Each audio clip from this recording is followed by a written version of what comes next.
Assalamualaikum and very good morning, guys. Today I want to open our mind what had happened in our beloved country. Last February 2019, our former Prime Minister Dr. Mahathir Mohamad visited a number of farms in Klang, Kajan and Banti and urged farmers to plant cash crops to help sustain themselves during the time when the price of palm oil or rubber falls. Aware that declining palm oil price have caused financial problem for the Felda setters, our former Prime Minister advised them to adopt mixed farming methods and said, do not only rely on one kind of crop, as when the price falls, we will face problems. There are many kinds of cash crops, like cucumbers, chilies, and tomatoes.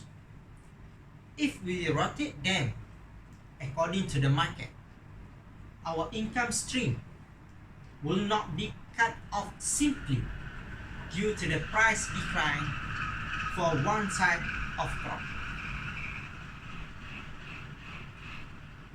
That's the real fact that happened in our agriculture sector in Malaysia.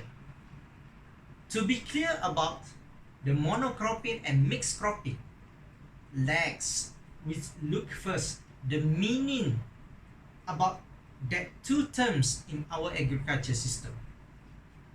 Monocropping.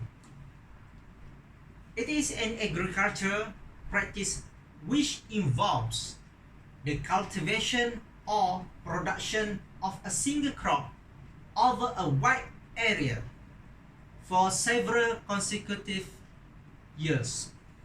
It is utilized to a great extent in modern industrial agriculture, making it possible to obtain large harvests with minimal resources.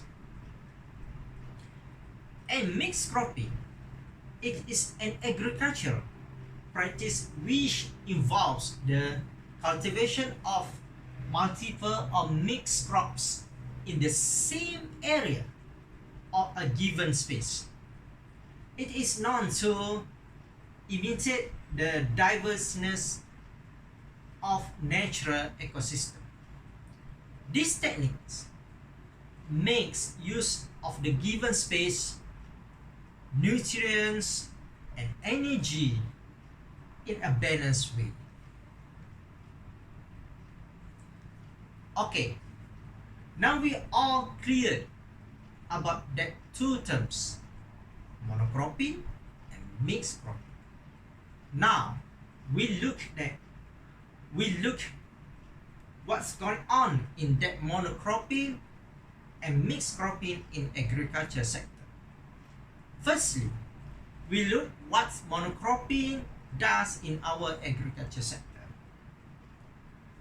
Monocropping usually, firstly, involve the cultivation or production of a single crop in a given area. Second, requires less labor.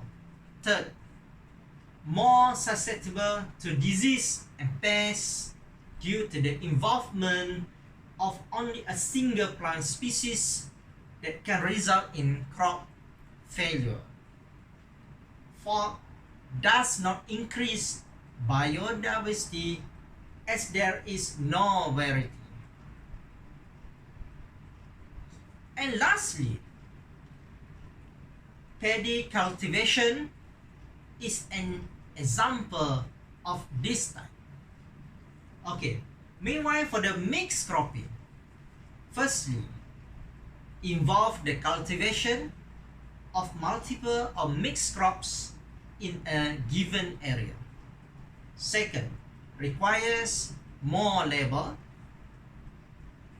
Third, diverseness in the crops lessens the susceptibility to disease and pests, thus also reducing the risk of total crop failure.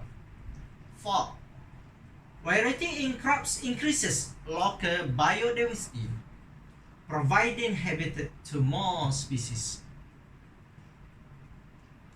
And lastly, mixed vegetables. Gardening is an example of this type.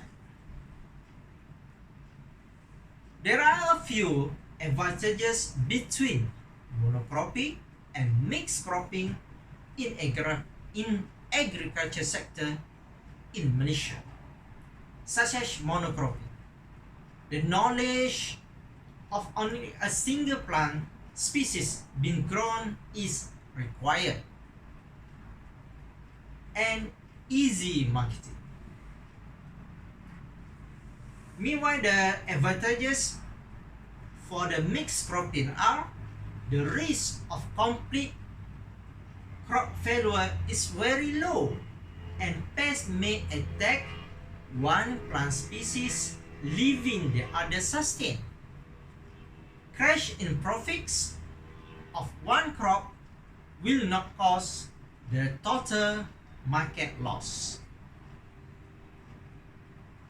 Okay, we look the disadvantages of monocropping are the complete crop failure can be caused due to the attack of pests on a single plant species. Crash in profits of the crop can cause total market losses. And we look what the disadvantages mixed cropping are. The knowledge of multiple plant species being grown is required. Second, marketing can be difficult at times. Both these agricultural practices have their advantages and disadvantages. However, mixed cropping methods are more advantageous than monocropping methods, as they promote food security, self-sufficiency, and economic growth. That's all from me about monocropping system and mixed cropping system in our agriculture sector in Malaysia. Thanks. Bye.